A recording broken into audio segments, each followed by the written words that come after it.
السلام عليكم ورحمة الله وبركاته. في السريع كده عشان الظروف والباقة والحاجات دي. النهاردة قررنا نعمل لكم الحمام الكذاب. الحمام الكذاب دي أكلة جميلة قوي قوي، خد بالك بس لو اتعملت صح يعني. احنا من عند بتاع الفراخ بنجيب الوراك، بيكون فيه الجلدة بتاعته كاملة كده، واحنا بنخليها عندنا هنا في البيت، او ممكن على فكره بتاع الفراخ يخليها لكم يعني، فاهم؟ بس انا جبت ورك كمثال يعني عشان اخليه قدامكم. بنشوف الورك كده، بننزع البتاعه دي كده، الجلده بتاعته، بننزع الجلده بتاعته بالشكل ده كده. بنقشرها من على البتاع، من على اللحم بتاعها.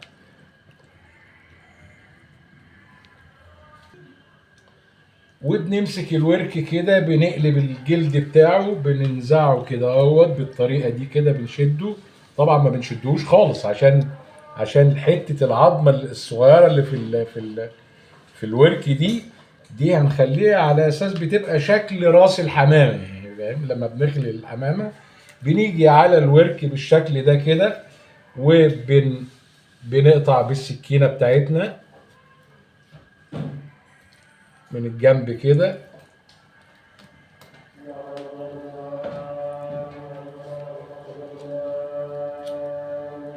جنب كده. بنقشرها من على العظمه بتاعتها، بالشكل الجميل ده كده بننزع. عمليه تشفيه يعني، بنشفيها. وبنيجي على العظمايه دي كده من النص كده عشان نفصلها ونطلعهم اهي بالشكل ده. اهي تطلع معانا بالشكل ده كده. بنيجي بظهر السكينة على العظماية من هنا، عشان احنا قلنا هنسيب الحتة القرقوشة دي علشان تبقى شكل راس الحمامة. بظهر السكينة بنطلع حتة العظمة دي كده اهوت بعملية التشفية. وبنيجي على الجزء التاني من العظمة التانية،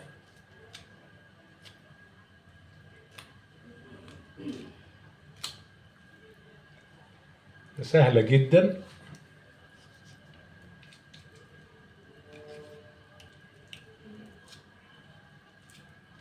اهي سهلة جدا، بتطلع العظماية بالشكل ده كده.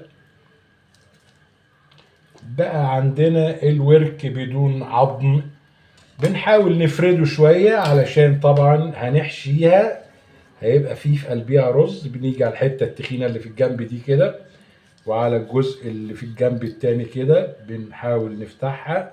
وخلي بالكم وانتوا بتفتحوها يعني عشان ايه ما تقطعش منكم. ده بقى شكل الورك بعد ما اتخلق. بنرجع نلبسه التوب بتاعه تاني، اللي هو الجلد اللي هنلفه علشان يدينا شكل الحمامة بعد ما نحشيه رز يعني. اهو بالشكل ده كده. بنرجع كده بقى الورك بتاعنا رجع لأصله تاني، وهنبدأ نحشيه. طبعا عملنا كمية الوراك دي كده مجهزينها بالطريقة دي، بنفس الطريقة بتاعت الخلي دي، وجاهزة معانا علشان نجهز الخلطة بتاعتهم ونحشيهم ونوريكم بيتحشي ازاي. احنا خلصنا مرحلة الفراخ والخلي. عندنا الرز بتاعنا بنحطه على النار عشان نحمره، يعني زي ما كنا هنعمل رز عادي، خد بالك اللي هو الحبة وحبة. الرز بنحمره كويس، وبعد كده هننزل عليه مخرطين له بصل كريهات صغيرة قوي. البصل ده هندعكه في قلب البهارات بتاعته. البصل، بصوا تقطيع البصل صغنن ازاي. ده البصل ماشي اللي هنحطه عليه. ماشي. عندنا قرن واحد فلفل. انا بحب دايما فلفل الوان، والحاجات دي طبعا مفيش الوان، فالفلفل الاخضر بيغني عنه. قرن واحد بتقطع بنفس الطريقه، برضو بنفس الطريقه. الحاجات دي هندعكهم بالملح ومجموعه البهارات. مجموعه البهارات هندعكهم كويس في قلب المعلقه الملح دي. دي معلقه ملح يعني بالحجم ده. دي نص معلقه كزبره برضو الحجم ده. دي معلقه الا ربع فلفل، معلقه الا ربع فلفل. ودي نص بلحه جوزة الطيبه، نص بلحه جوزة الطيبه. على فكره بيبقى ليها مفعول جامد جدا في قلب خلطه الحمام يعني، او خلطه الحشو، سواء فريك سواء اي حاجه. دول هنحطهم على الرز، هنحطهم على البصل بتاعنا اهم كده، وهندعكهم، نديهم للصبي بتاعي يدعكهم، وعليهم الفلفل. وشغالين احنا على الرز، شغالين على الرز. الصبي ده، الصبي بتاعنا دي المدام يعني هخليها تعمل دلوقتي حلقة عندنا يعني جامدة قوي، فطيرة باللحمة المفرومة، بس مش فطيرة بقى يعني، تقريبا شكل عجينة السابليه كده، حاجة كريسبي ومقرمشة وبتطلع تحفة. بعد الحلقة دي نخليها تعمل لنا الفطير.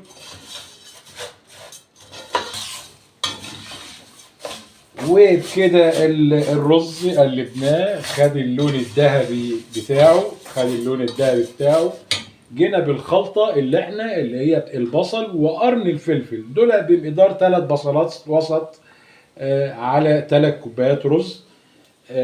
بعد ما دعكناهم بالتوابل اللي احنا حطيناها كده، هننزل على الرز بالخلطة دي، حتى اكيد سامعين الطشة بتاعته يعني.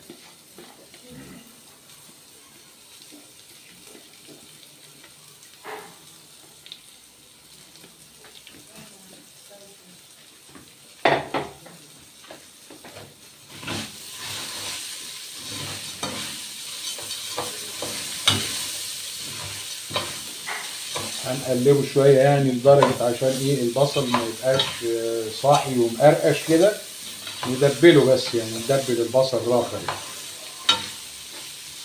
على فكره معانا الخلطه دي انا مقطع يعني، لو عندنا كبد وقوانص بنقطع 1 2 3 كده صغيرين، وانا عامل لهم كبد وقوانص برضو متاخدين يعني، مقطعهم قطع صغيره قوي، واخدهم تشويحه عشان ايه ما يبقوش نايمين في قلب الحمام الكذاب بتاعنا.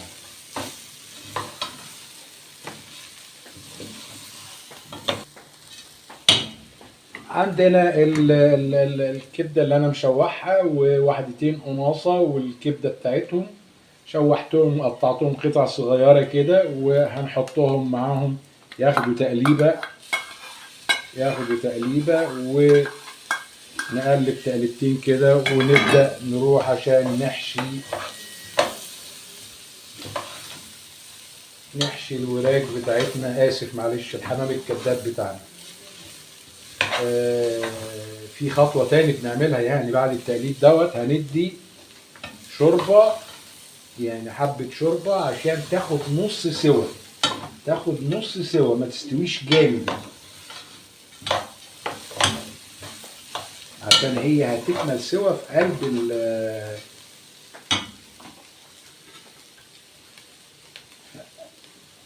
قلب الميه بتاعتها دي. دول حبه الشوربه هنحطهم، هنشوف لو احتاجنا تاني. البخار طالع، ومغطيين على الرز، لغايه ما يتشرب حبه المرقه اللي احنا حاطينهم له عشان يبقى نص سوا معانا. لسه محتاج شويه يا حاج خالد، نكتم برضو عليه شويه تاني يكمل كده. نعمل تشيك على او تيست على الرز، هنلاقيه اتشرب الميه بتاعته بالشكل ده كده. نطفي عليه ونروح لعملية الحشو بتاعنا. هيا بنا. دلوقتي جبنا الرز بتاعنا وفردنا الورك بالشكل ده كده. بصوا طبعا لما هترجعوا الجلد عليه هتفردوه بالشكل ده كده، واللحم اللي جوه ده هتحاولوا برضو تفردوه علشان يبقى محاوط للرز. لما نلف الجلد عليه يبقى يدينا شكل الحمام. بنحط الرز كده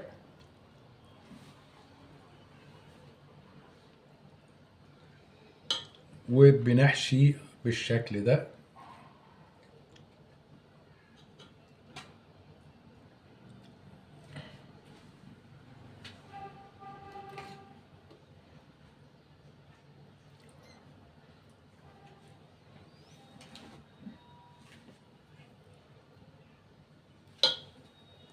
وبنكلفت الحمامة باللحم بتاعها وبالجلد بتاعها حواليها كده، حوالين الرز اللي احنا عشيناه. ما بنكبسهاش قوي علشان ما تفرقعش مننا. هو يا دوب في حجم الحمامة، في حجم الحمامة اهو بالشكل الجميل ده كده.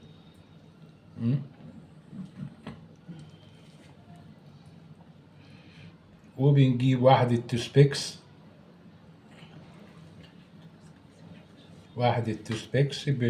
بنقفلها بيها قبل ما نحطها في ورق الفويل.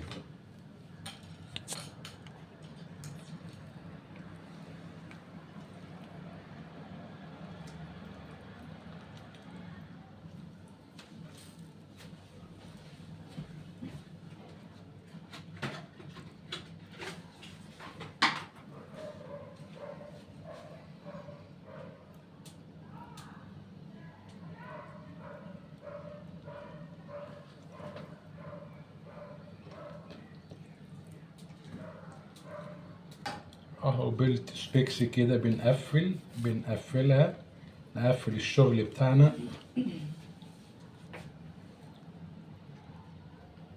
ولا هنودي الترزي يخيط ولا اي حاجة.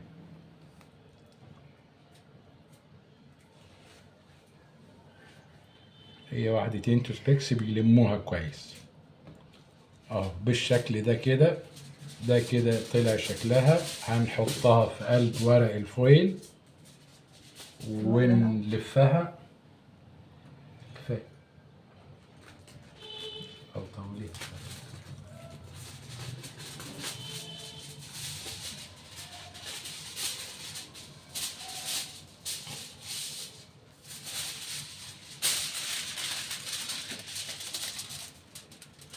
اهي بنحطها نلفها بالشكل ده، بس بنجمع بقى جامد الفويل عشان يلمها معانا. ومجهزين احنا الحله طبعا الحله اللي هيتسلق فيها. بنديها السلقه بتاعتها، بنسلقها. وبعد ما بنلفها لازم نخرمها من الجناب مش من هنا عشان ما نعورش الجلد وتفك. خرم من الجناب كده تخريم، بحيث يعني واحنا بنخرم ما توصلش للجلد، احنا يا دوب بس نعمل تخريم عشان تدخل الشوربه ويتم عمليه السوى وتاخد ميتها جوه الحله. وعلى النار بنحطها. هنبدأ بقى نعمل نفس الكرة بتاعتنا اللي احنا عملناها.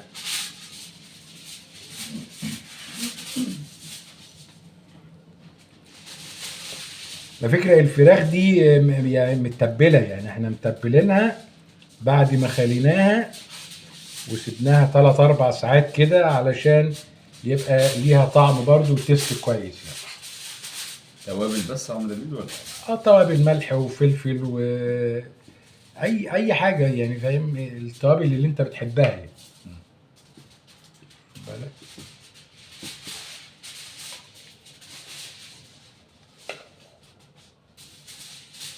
لان هي الشوربه بتاعتها واخده بصل وخضره وفاهم يعني، مش عايزين تبقى العمليه زعق قوي. ده الورك التاني عملناه كده ولميناه بالشكل ده، ونيجي على الجلد بتاعه نغطيه كمان بالشكل ده.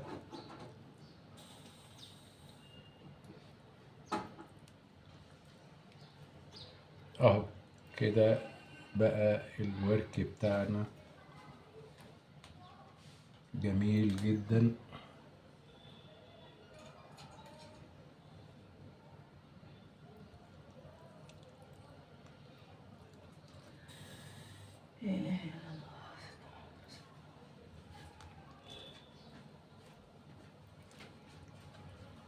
بنيجي بالواحدة السبيكس التانية نجمع دي مع دي كده عشان نقفل خالص.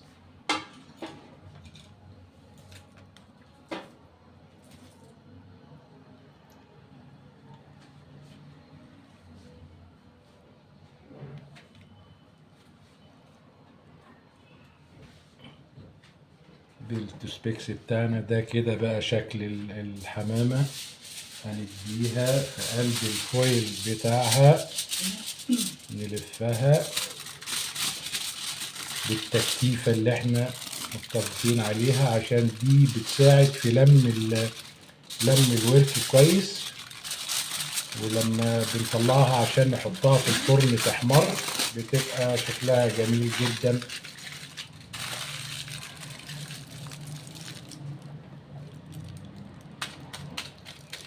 عملية التخريم دي مهمة قوي عشان الشوربه تدخل جوه. الشوربة عشان الشوربة تدخل جوه وتستوي يعني. لو غير كده هيبقى الرز ناشف و مش تمام. ونكمل بقى ونروح للحلة عشان نحط الحاجة دي. هنوريكم هنرصها في الحلة ازاي. كده المية كانت جاهزة على النار. طبعا مية كأنك بتسلق الفراخ عادي جدا، بتحط لها المكسبات الطعم بتاعتها، اللورة والكرفس والبصلاية وقرن فلفل، طماطماية صغيرة طبعا مع الملح بتاعها علشان تظبط الطعم مع بعضيها يعني. هننزل بالوراك كده،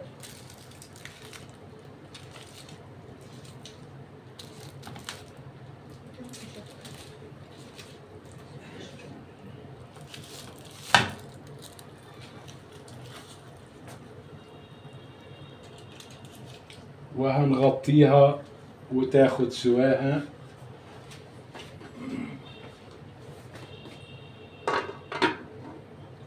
بتاخد حوالي يعني 25 دقيقة بالظبط. خد بالك سوا علشان بتطلع تاني بتطلع من النار، بتتحط في الفرن عشان تاخد وش جراتان كده تحمر وتبقى حاجة كويسة ان شاء الله وتعجبكم يعني. هنرجع بعد ما تستوي في الحلة عشان نرصها، نفكها ونرصها في قلب الصينية وندخلها الفرن تاخد وش جراتان. وكلوا بالهنا والشفا ان شاء الله. نوريها لكم تطلع بس ونفرجكم على الشكل. ده كده اتسلق الحمام الكذاب واستوى وطلب الاكيلة. احنا بس دهنا الوش سمنة من فوق سمنة، وهنحطه في الفرن يكمل تحمير وياخد الشكل النهائي علشان يطلع ونلتهمه. انتظرونا. طلع الحمام الكذاب بعد ما خد تشميعة في الفرن بالشكل الجميل ده كده. هنشيل التوسبيكس منه وهناكله حاجة طعم روعة. طبعا مش هناكله بالتوسبيكس يعني، لازم نشيل التوسبيكس عشان نلتهمه يعني. وبألف هنا وشفا، فعلا هيعجبكم قوي. ما تنسوش تعملوه. مع السلامة.